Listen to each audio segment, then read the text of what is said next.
Tapi kenapa surah Al-Ikhlas tidak ada ikhlas di dalamnya? Qul huwallahu ahad, Allahus samad, lam yalid wa lam yulad wa lam yakul lahu kufuwan ahad. Tidak ada kalimat ikhlas. Ulama kita secara sederhana membahasakan bahwa yang dimaksud ikhlas itu tidak ada di dalamnya disebut. Makanya kalau menyumbang karena Allah 10.000, tanpa nama 10.000, baru dia bilang ikhlas. Oh enggak, belum tentu. Nah, itu ada juga bilang Pak tanpa nama 500.000, enggak sebut nama. Sekalinya keluar nak tanya orang, kau dengar tadi itu yang 500.000 yang tanpa nama? Lah aku dengar, saya itu. Itu ikhlas juga itu. Ini nanti, jadi kita akan bahas sederhana. Saya coba membahasakan sesederhana mungkin. Di dalam sholat sering kita baca, inna sholati wa nusuki wa mahyaya wa mamati lillahi rabbil alamin. Kita ikat di sini dulu. Lillahi rabbil alamin. Ini ulama tasawuf nanti membahasnya di sini. Ada kalimat lillahi rabbil alamin. Apa yang dimaksud dengan lillahi rabbil alamin? Intinya hanya Allah, tidak ada yang lain. Kalau berharap surga berarti bukan Allah. Kalau berharap neraka berarti bukan Allah. Kalau berharap pahala berarti bukan Allah. Ini itu kata tingginya toh. Makanya inna salati wa nusuki wa mahyaya wa mamati lillahi rabbil alamin. Di situ bukan lil jannah. Kan bukan karena surga. Nanti kalimatnya ketika mengatakan lillahi berarti hanya Allah. Saya kasih tahu. Kalau kita melakukan satu kebaikan, kemudian kebaikan itu kita lakukan karena mengharap surga, ulama tasawuf mengatakan itu bukan amal ikhlas. Tapi ini nanti jangan dipotong ya. Ini perekam saya minta jangan dipotong. Nanti orang salah paham. Begini, orang yang sholat karena ingin masuk surga itu musyrik. Ini jangan dipotong ya. Saya bahasakan dulu. Orang yang sholat karena ingin masuk surga itu musyrik. Orang yang sholat karena takut, kemudian orang yang sholat karena ingin dapat pahala itu musyrik. Alasannya apa? Ini ulama tasawuf kita. Dia mengatakan begini, kalau kau sholat mengharapkan surga, berarti sholatmu bukan karena Allah tapi karena surga. Surga itu Tuhan atau makhluk? Sekali lagi saya ulang, surga, neraka itu Tuhan atau makhluk? Makhluk. Kalau ada orang sholat karena makhluk, itu musyrik atau riya? Musyrik. Ini tingkatan tinggi Pak. Jangan pusing dulu. Bahaya itu. Ajaran sesat ini, jangan. Kita ambil dulu yang paling tinggi begitu Pak. Jadi ulama itu kalau melakukan ibadah simpun ya'budunallah itu tidak pernah mengharap surga dan neraka. Yang dia harapkan adalah mahabbah ilallah, hanya cinta. Makanya mahabbah adalah kajian yang paling tinggi dalam tasawuf. Nah, jadi kalau kau mengatakan kalau kau ibadah karena neraka itu kan makhluk. Kalau kau takut sama neraka kan neraka itu makhluk. Masa kau takut sama makhluk? Mestinya yang kau takuti itu kepada Allah, bukan kepada neraka. Kan begitu. Tapi kan hakikatnya orang yang takut sama neraka takut juga sama Allah. Cuma takutnya kan begitu. Jadi pengantarnya sama aja orang begini. Mau minta rezeki, dia tidak minta langsung kepada Allah. Datang ke Pak Bupati bawa proposal. Nggak begitu. Kalau datang ke Pak Bupati bawa proposal itu bisa musyrik Pak. Kalau orang tidak paham, wah ini kan minta rezeki selain kepada Allah. Rezeki kan mintanya kepada Allah, ini minta kepada manusia. Wah ini musyrik ini. Itu tidak paham. Sebelum kita berangkat kasih tahu Allah, ya Allah, aku punya usaha ini, buat proposal. Aku ingin mendapatkan rezekimu, tapi melalui jalurnya Pak Bupati. Itu kan begitu. Itu kan begitu. Jadi caranya memutar begitu. Kenapa kita sebelum berangkat itu harus memperbaiki niat dengan doa? Itu diatur betul. Dalam Islam ini Pak, semua aktivitas itu dengan doa. Kalau tidak hafal doanya, bismillah. Makanya Pak, mau tidur bismillah. Bismillahnya kan bismika Allahumma ahya wa bismika amut. Kan begitu. Mau makan pakai basmalah. Cuma banyak orang tidak tahu. Mau masuk masjid baca Allahumma ftah li abwaaba rahmatika. Keluar dari masjid apa doanya? Allahumma inni as'aluka min fadlik. Jadi mau masuk WC, Allahumma inni a'udzubika minal khubuthi wal khaba'is. Pokoknya semua aktivitas dengan doa. Melihat matahari tenggelam, melihat bulan muncul, melihat terang, itu semua ada doanya. Tapi ada kan bilang, wah kalau begitu Pak Ustaz susah, saya tidak hafal. Karena tidak pernah sekolah. Gampang kalau tidak hafal Pak. Jangan pakai doa khusus, pakai doa umum. Mau makan bismillah, kenyang alhamdulillah, mau tidur bismillah, bangun alhamdulillah. Pokoknya itu saja. Kalau itu bismillah alhamdulillah juga tidak dihafal, mati saja. Tidak ada itu. Hancur betul itu. Makanya ada namanya doa umum, ada doa khusus. Kalau kita tidak hafal doa khusus, pakai doa umum daripada kosong. Dari situlah kenapa orang yang mau tidur ada yang disuruh baca surah Al-Ikhlas 3 kali, karena Nabi mengatakan hatamkan Al-Quran. Kalau kau tidak bisa hatamkan Al-Quran, kan sebenarnya surah Al-Ikhlas 3 kali sama dengan hatam Quran. Itu kan pernah dianukan, disembarakan oleh Nabi. Sahabatnya Sayyidina Ali, Abu Bakar, Umar, Utsman. Dia mengatakan siapa yang bisa hatamkan Al-Quran sebelum masuk waktu subuh sesudah Isya, maka aku akan beri hadiah surban. Tidak ada yang hatam Pak kecuali Sayyidina Ali. Mengaji itu sampai subuh tidak selesai. Umar itu tinggal 3 lembar, Utsman tinggal 2 lembar, Umar itu tinggal 1 lembar. Sayyidina Ali belum larut malam dia sudah tidur. Sampai ketika ditanya salat subuh, ditanya siapa yang hatam? Tidak ada ya Rasulullah. Siapa yang paling dekat menghatam? Dia bilang, bagaimana dengan Umar? Umar mengatakan tidak hatam ya Rasulullah. Abu Bakar tidak hatam juga ya Rasulullah. Utsman tidak hatam ya Rasulullah. Sayyidina Ali langsung sahabat bilang, tidak usah tanya Ali, dia lebih cepat tidur. Kita sudah capek mengaji, dia gorok-gorok itu di dalam, dia tidur. Tidak usah ditanya, pasti tidak hatam. Nabi mengatakan tidak, panggil dia, kita tanyalah dia. Sekalinya ditanya Sayyidina Ali, bagaimana kau hatam Quran atau tidak? Sayyidina Ali mengatakan, saya hatamkan 10 kali sebelum tidur ya Rasulullah. Kaget sahabat ini. Kok dia tidur baru dia bilang khatam 10 kali. Kita 1 kali saja. Tidak. Rasul mengatakan, katanya kau tidur. Sayyidina mengatakan, aku pernah mendengarkan engkau di dalam kelambumu berbicara dengan Aisyah. Kau mengatakan siapa yang membaca surah Al-Ikhlas 3 kali sama dengan menghatamkan Al-Quran 1 kali. Dan saya ya Rasulullah sudah baca 30 kali sebelum tidur. Langsung Rasulullah mengatakan, engkau yang mendapatkan surbanku. Langsung bilang, Umar ini curang betul ini. Karena dia dapat. Jadi memang ada itu hadiah-hadiah seperti itu Pak. Makanya nanti kan sholat begitu. Jadi ibadah yang kita lakukan itu, kita mau ambil jalan pintas, silakan. Tapi tadi dengan ikhlas. Makanya ikhlas itu ketika orang tidak tahu. Ini ada kuncinya Pak. Kalau kita sedekah, saya sudah bahas kemarin, sedekah jangan lihat uangnya berapa. Itu hanya cara untuk ikhlas. Supaya tidak kita hitung-hitung 100, 500 ini. Kan ini begitu. Kan kadang-kadang kalau kita mau bersedekah Pak, kalau tarik uang 100 didorong lagi masuk. Wah, ini salah cabut ini. Makanya dicari yang paling kecil baru dikasih masuk, baru doanya berkencang-kencang, baru banyak-banyak yang dia minta. Minta mobil tapi uangnya 2.000 yang dia sedekahkan. Malaikat stres itu, bagaimana caranya cukup ini? Susah sekali. Makanya di dalam sedekah kan begitu. Kalau kita mau ambil yang paling tinggi, kita ambil standar paling tinggi dulu, nanti turun ke bawah. Tawar-menawar ini. Yang paling tinggi bersedekah, ada kisahnya itu. Sampai Rasulullah itu menangis dengan sahabatnya. Jadi dia itu dia bilang, kalau saya kasih orang uang, langsung dia mengatakan, kalau saya lihat langsung dia mengatakan, itu orang pernah saya bantu. Berarti tidak ikhlas lagi. Atau saya bantu orang kemudian saya lihat dia berhasil, saya mengatakan, seandainya bukan saya, dia tidak berhasil. Wah, tidak ikhlas lagi tuh.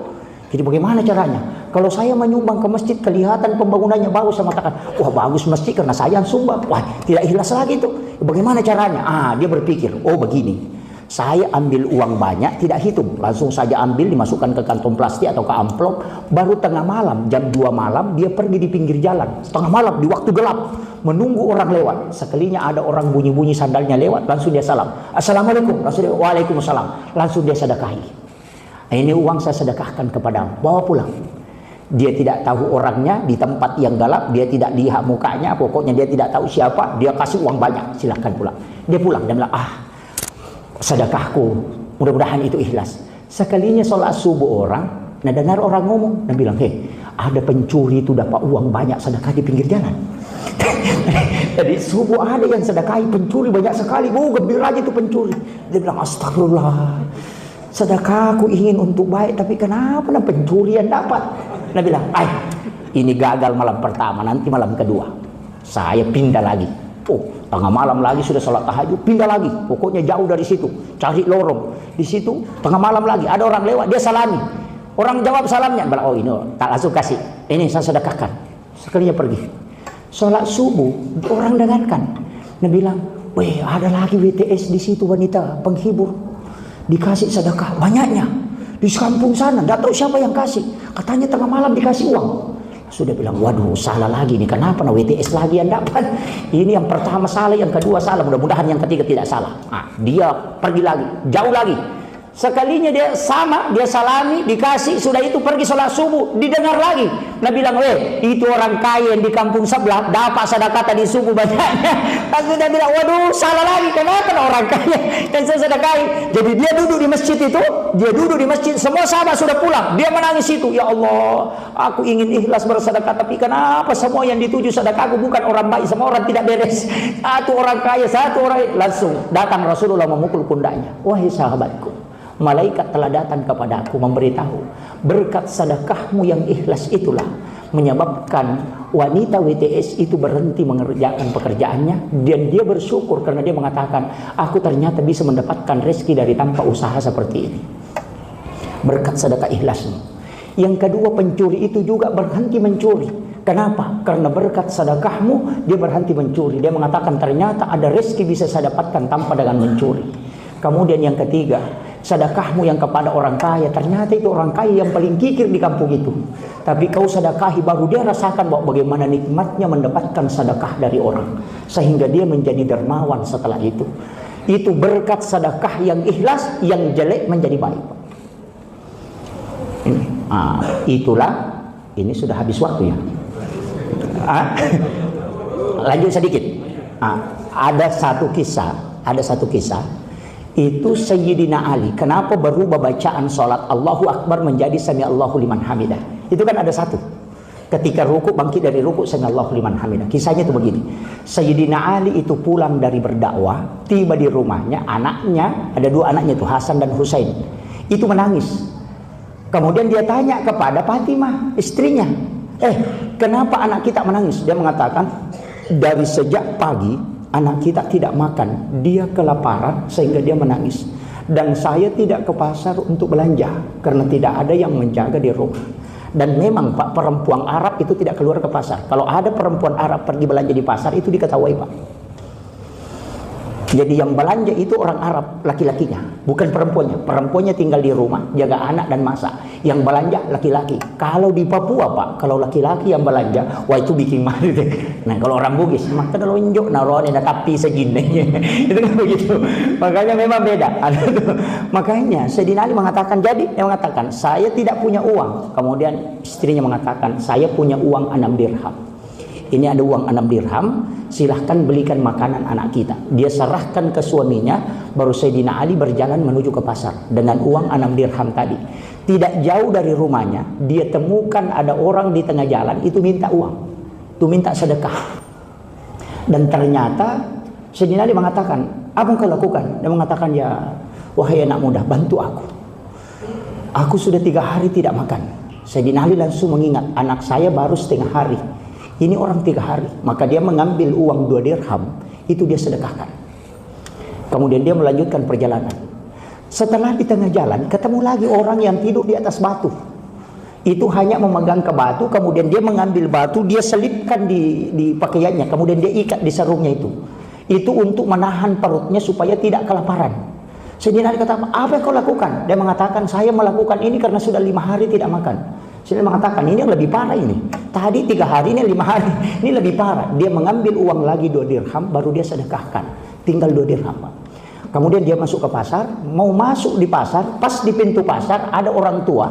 Dia masukkan tali kambing di lehernya. Dan kambingnya itu dia balutkan talinya, kemudian dia tancapkan tangannya begini di tiang. Karena dia tidak mampu menahan kambingnya, itu kambingnya selalu jalan. Sehingga dia mengatakan, apa yang kau lakukan? Dia mengatakan, saya ini sudah 1 minggu belum makan. Ini kambing saya mau jual tidak mau laku-laku. Nah ini yang saya harapkan untuk bisa membeli makanan. Ini makanya saya kelungkan tali ini karena saya sudah tidak mampu lagi menahannya. Sayyidina mengatakan, jangan tinggalkan tempat ini, saya masuk ke pasar dulu. Dia masuk ke pasar beli roti, kemudian dia suapi orang tua ini tadi. Karena dia mengingat ketika ada orang buta yang disuapi oleh Rasulullah.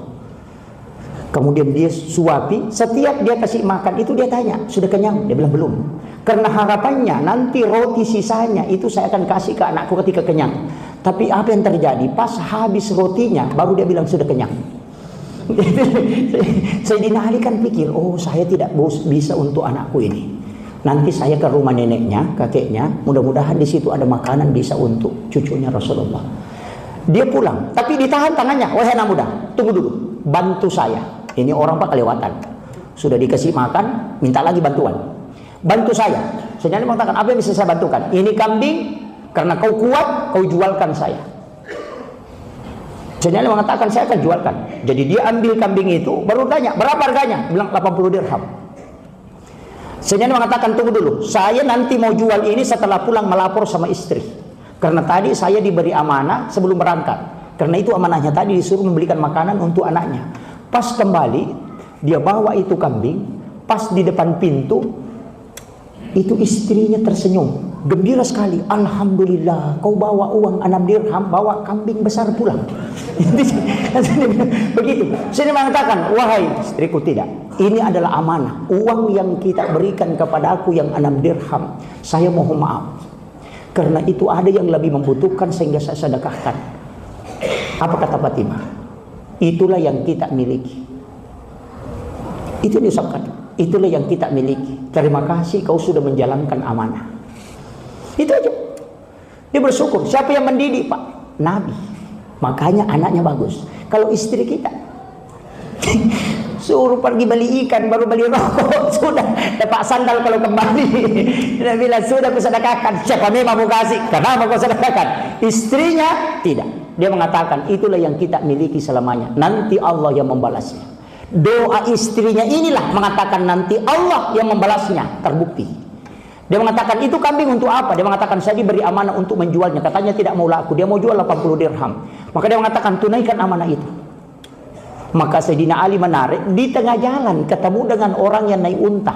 Jadi ada orang datang naik unta, langsung lompat dari untanya. Baru dia periksa itu kambing. Mulai dari telinganya, tanduknya, kakinya, sampai ekornya dia periksa. Baru dia mundur. Sayyidina Ali itu kaget. Ini orang periksa kambing detail sekali. Langsung dia mengatakan, wahai anak muda, inilah kambing yang dipesankan nenek saya, nenek buyut saya. Kalau ketemu dengan kambing begini, beli.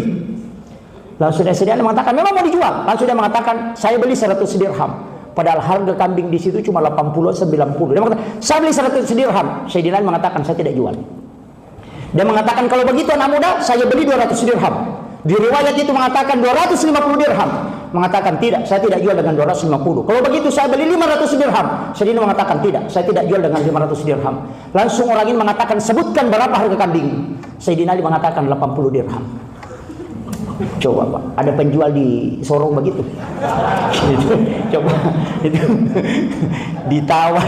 ditawar naik, dia kasih turun. Kenapa dia jual? Dia mengatakan, ini kambing bukan milik saya, hanya amanah. Dan saya disuruh menjualnya 80 dirham, makanya saya sebutkan 80 dirham. Langsung orang ini mengatakan, oh begitu. Kalau begini, dia hitung. Kasih uang 80 dirham. Ini harga kambingmu. Baru sisanya dia pegang. Ini uang di dalamnya 600 dirham. Sisanya kau ambil. Hadiahmu. Ambillah. Sayyidina Ali ambil, dia pisahkan. Karena tempat uang itu terbuat dari kulit unta. Dia pisahkan itu, kemudian dia ikat. Kemudian dia cari orang tua itu di pinggir pasar. Ketemu, dia kasih tahu. Ini kambingmu sudah laku. Harganya 80 dirham dengan harga yang kau sampaikan kepada aku. Ini ada uang sisanya, hadiahnya kambingmu, itu milikmu. Bayangkan Pak. Mengatakan, oh begitu, iya. Kalau begitu, kau selesaikan amanah. Sayyidina Ali mengatakan, saya sudah selesai, sudah lepas tugas saya. Saya mohon izin, karena dia melihat bayangannya sudah mau masuk sholat duhur.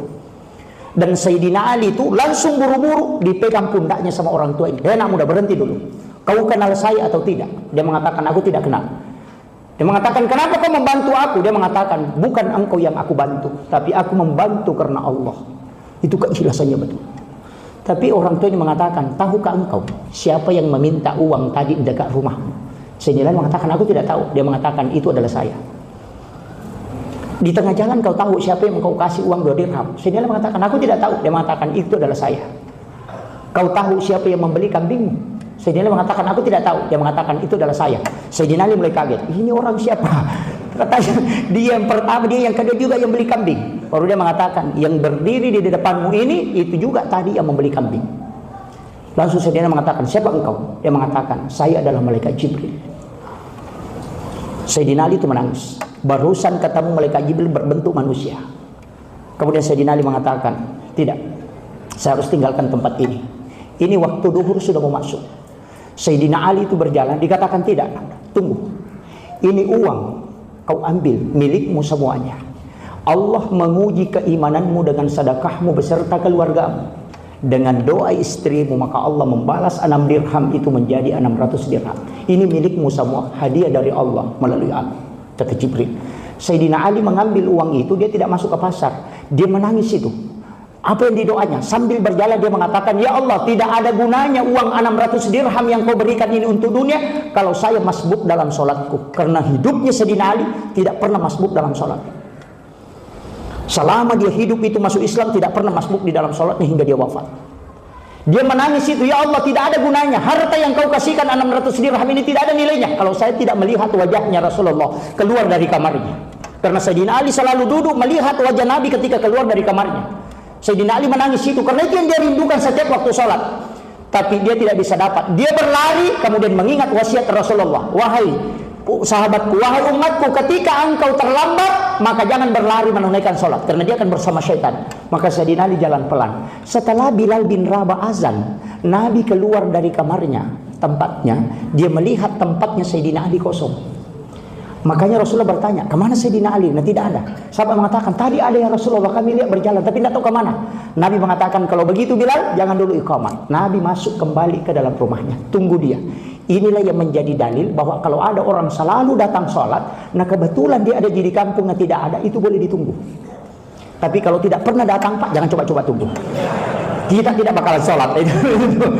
Makanya dia mengatakan tunggu. Tapi ketika Nabi itu kembali lagi, belum ada.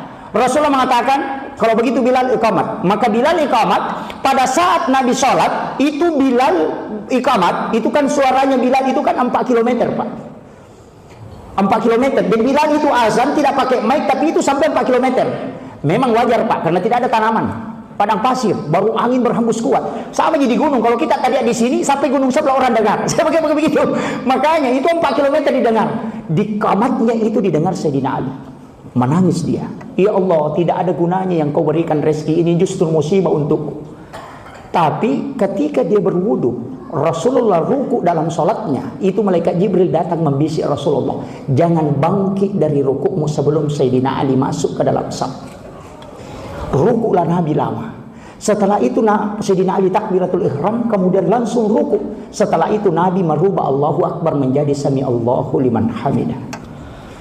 Itu mukjizat yang diberikan oleh Allah kepada Rasulullah dengan bisikan malaikat. Tapi ada hikmah, Pak. Sayyidina Ali karena sedekahnya Allah membalasnya langsung. Dan banyak orang tidak tahu bahwa ada mungkin orang biasa yang kita sedekahi, tapi di situ ada malaikat-malaikat Allah yang menjadi saksi. Makanya sedekah itu jangan terlalu terikat kita dengan sedekah. Kenapa? Sayyidina Ali itu tidak tahu siapa orang ini, tapi ternyata itu adalah malaikat. Maka ini kuncinya, Pak. Sedekah itu langsung dibalas. Ini sudah lewat. Akhirul kalam, wallahul muwaffiq ila aqwamit thoriq. Assalamualaikum warahmatullahi wabarakatuh.